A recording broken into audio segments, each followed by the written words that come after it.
इस्तीफा दे दिया है।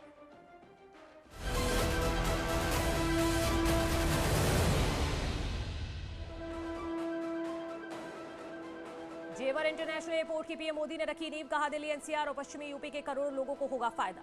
पीएम मोदी ने कहा भूमि पूजन के साथ ही जेवर इंटरनेशनल मैप पर आ गया। एयरपोर्ट विमानों के रखरखाव के लिहाज से भी देश का सबसे बड़ा सेंटर। इस मौके पर पीएम मोदी ने कहा एयरपोर्ट बनने के बाद सैकड़ों युवाओं के लिए रोजगार के नए रास्ते खुलेंगे। पीएम ने कहा पहले राजनीतिक लाभ के लिए इंफ्रास्ट्रक्चर प्रोजेक्ट्स की घोषणा होती थी, लेकिन उसे जमीन पर कैसे उतारेंगे इस पर विचार नहीं किया जाता था। मोदी ने कहा पहले की सरकारों ने पश्चिमी यूपी के विकास को नजरअंदाज किया, उसका एक उदाहरण जेवर एयरपोर्ट भी है। पीएम मोदी ने कहा एयरपोर्ट के माध्यम से पहली बार देश में integrated multi modal cargo hub की कल्पना भी साकार हो रही है। इससे क्षेत्र के विकास को नई गति मिलेगी। तो वहीं जेवर में पीएम मोदी ने एयरपोर्ट के इंफ्रास्ट्रक्चर को समझाने की कोशिश की, साथ ही कहा काम तय पूरा हो, समय पर पूरा हो, इसका पूरा ख्याल रखा जाएगा। सीएम योगी ने कहा यह पश्चिमी यूपी के लिए महत्वपूर्ण क्षण है। इस बात की खुशी है कि देश एक नई ऊंचाई की ओर बढ़ रहा है। सीएम ने पीएम मोदी की तारीफ की, कहा आगे पीएम ने एक भारत श्रेष्ठ भारत की परिकल्पना पूरी की। योगी आदित्यनाथ ने इस मौके पर विपक्ष पर जमकर निशाना साधा, कहा कि विपक्ष ने पश्चिमी यूपी में दंगे कराए, साथ ही कहा जिन्ना के अनुयायियों ने गन्ने की मिठास कड़वी की। सीएम योगी ने किसानों का धन्यवाद किया, कहा उन्होंने बिना किसी विवाद के अपनी जमीन खुद आकर दी। Civil aviation minister Jyotiraditya Scindia ने कहा कि यूपी के साथ देश के विकास में जेवर एयरपोर्ट बड़ी भूमिका निभाएगा। डिप्टी सीएम केशव प्रसाद मौर्य ने नोएडा इंटरनेशनल एयरपोर्ट को लेकर पीएम मोदी को धन्यवाद दिया। इस दौरान उन्होंने कहा एयरपोर्ट विकास का एक नया रास्ता है, साथ ही विपक्ष पर भी निशाना साधा। जेवर के बीजेपी विधायक धीरेन्द्र सिंह जेवर एयरपोर्ट के लिए सीएम योगी को धन्यवाद दिया, कहा कि सीएम योगी ने समय समय पर किसानों से बात कर जमीन अधिग्रहण का रास्ता साफ किया। एशिया का सबसे बड़ा एयरपोर्ट होगा जेवर एयरपोर्ट, 2024 में चालू होगी पहली उड़ान, रोजगार को भी मिलेगा बढ़ावा। यूपी को मिली जेवर एयरपोर्ट की सौगात, हर तरफ जश्न का माहौल, एयरपोर्ट की खुशी में लोगों ने किया डांस। नोएडा इंटरनेशनल एयरपोर्ट को लेकर लोगों में गजब का उत्साह, खुशी से झूमते नजर आए लोग। उत्तराखंड में चुनाव प्रचार अभियान का आगाज कर सकते हैं प्रधानमंत्री मोदी। 3 दिसंबर को पीएम मोदी का देहरादून दौरा प्रस्तावित, बड़ी रैली को भी संबोधित कर सकते हैं। समाजवादी पार्टी और राष्ट्रीय लोकदल के बीच गठबंधन फाइनल, 7 दिसंबर को मेरठ में गठबंधन का औपचारिक ऐलान। जाटलैंड में आरएलडी को 14 सीटें दे सकती है समाजवादी पार्टी।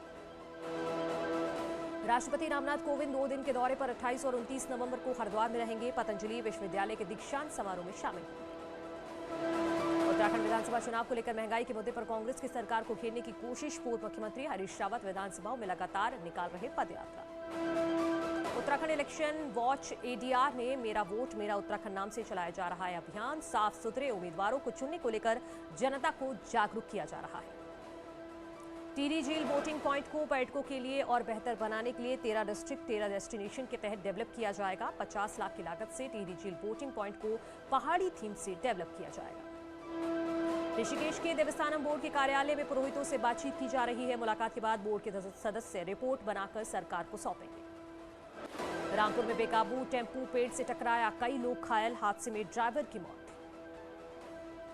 बदायूं में गन्ने की ट्रॉली में पीछे से टकराई कार, हादसे में कार सवार 5 लोग गंभीर रूप से घायल, सभी घायलों को अस्पताल में कराया गया भर्ती। मथुरा में मांड रोड पर बेकाबू कैंटर ने बाइक सवारों को मारी टक्कर, हादसे में 1 की मौत, 2 घायलों को अस्पताल में कराया गया भर्ती।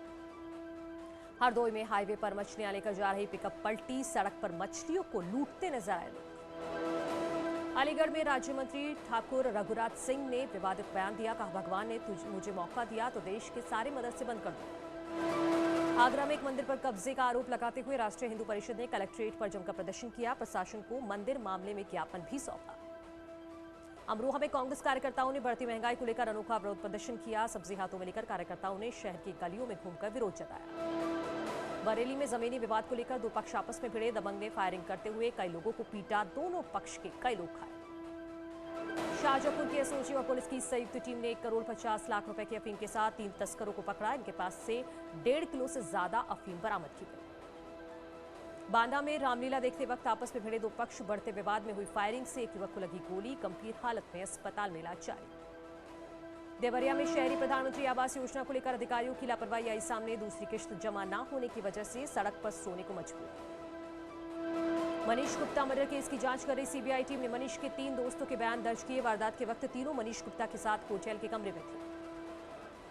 प्रयागराज में धारदार हथियार से 4 लोगों की हत्या से सनसनी। मौके पर पहुंची पुलिस ने कार्रवाई शुरू की। आपसी विवाद बताया जा रही हत्या की वजह।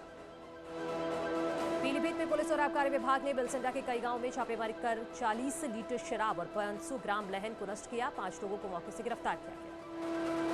कानपुर में बेखौफ लुटेरों ने सराफा कारोबारी और उसके बेटे को मारी गोली। दोनों को अस्पताल में कराया गया भर्ती। जांच में जुटी पुलिस। गोरखपुर में एसटीएफ ने यूपी पुलिस भर्ती की ऑनलाइन परीक्षा 2021 में धांधली करने वाले अंतर्राज्यीय गिरोह का भंडाफोड़ किया। गिरफ्तार आरोपी अभ्यर्थी की जगह सॉल्वर बैठकर और ऑनलाइन ऐप की मदद से नकल करने की फिराक में थे।